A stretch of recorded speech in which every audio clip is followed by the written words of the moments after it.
Welcome to Pet Pro, a show for you and your pets. We're out on the farm today and we're going to learn about Longhorn cattle, goats, a little Angus calf, and some chickens. These cattle are known as the Texas Longhorns. They originally come from Texas, but they are being bred in the Pacific Northwest now too. They are known for their characteristic horns, whereas most cattle we see have been dehorned so they don't grow their horns to protect people. But these guys are bred for their horns, and their horn span can be up to 80 inches from tip to tip. They come in diverse coloring patterns, although dark red and white color mixes are the most dominant you'll see. They're normally a very gentle breed of cattle despite their sharp horns, and they're also very intelligent, so they're being trained as riding steers. This little guy is Mason. Mason is a baby Angus, and we'll see him in a minute, but isn't he cute? He lives here on the farm with Molly. This is the one.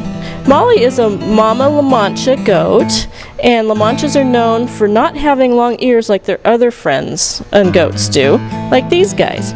These guys are boar goats, and boar goats are known for their meat. They're a meat goat, and these guys are just baby goats that live with Molly. And then back to Mason. And Mason is an Angus cow, and he is 3 months old right now.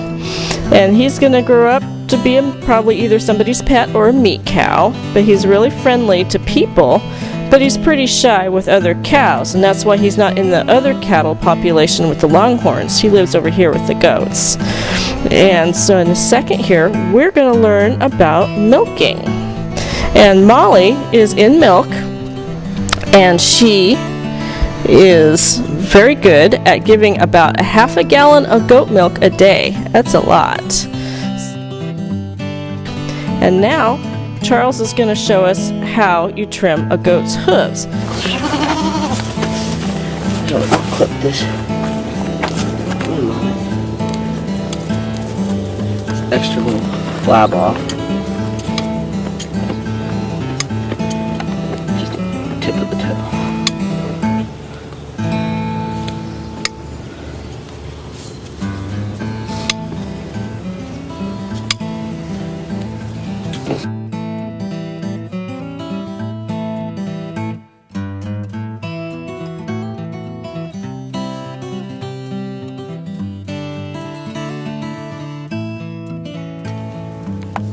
Cut off these the flabs on the corners, the edge. You got some over here. Extra little tiny growth. So I'm gonna trim off the tips of those.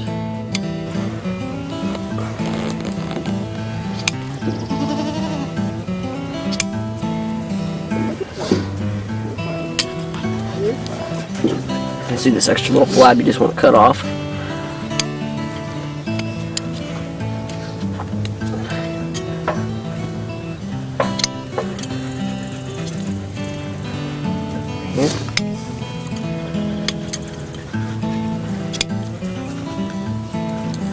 This will just help them, because in the wild they would move a couple miles a day on the Rocky Mountain, the rocks and stuff.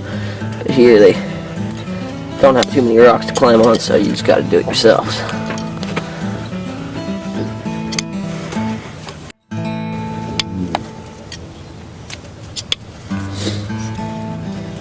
So how did you become so knowledgeable in all this? My dad's taught me all this. I've been chewing with my dad since. If these goats were wild, they'd be in rocky terrain and walking all the time, and their hooves would normally be worn down. But since they're domestic and living in a field and in a corral, they need regular hoof trimmings because their hooves are not worn down naturally. And so they just need a quick trim every 4 to 6 weeks to see so they don't grow so long. As you can see, it just mainly takes one tool, unlike the horse who has a farrier who has several different tools and things that he uses. Just one little nipper is about all you need for a goat's hoof. And you have to be careful because you can get too close, and yet they do have soft parts, and they are a cloven hoof animal as opposed to a horse, and they don't always cooperate with you.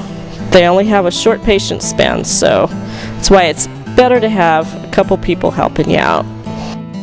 I am in goat 4-H and chicken 4-H. Cool.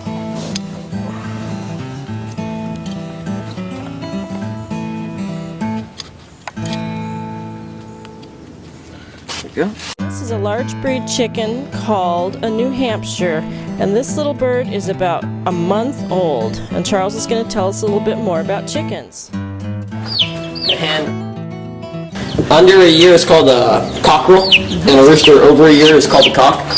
A hen under a year is called a pullet, and a hen over a year is called a hen. And this guy wants to get back to his little girls.